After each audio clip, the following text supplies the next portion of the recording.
Hey everyone, and welcome back to this class, the Numpy stack in Python.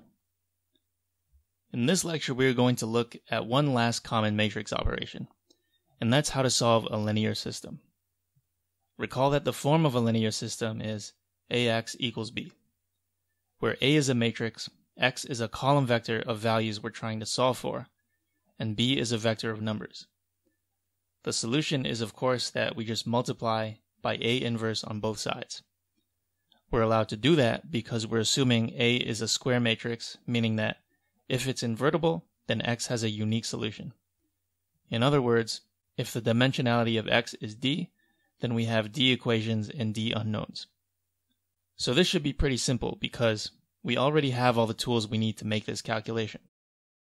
You already saw how to do a matrix inverse, and you already saw how to do matrix multiplication. So those are the two things we need here.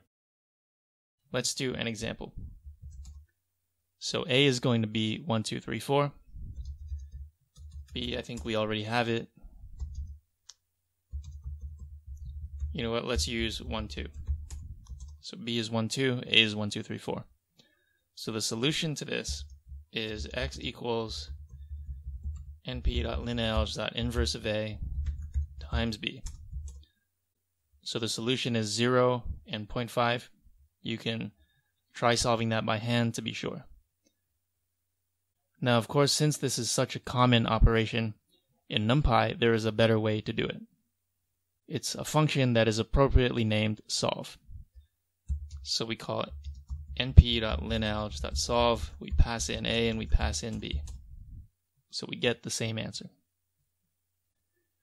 Now, if you've ever coded in MATLAB before, you'll notice that when you try to use the inverse method, MATLAB actually gives you a warning and tells you that there is a more efficient way to do it.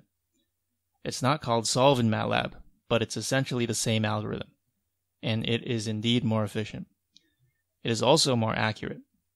So if you ever have an equation like this to solve, you should never use the inverse method, you should always use solve.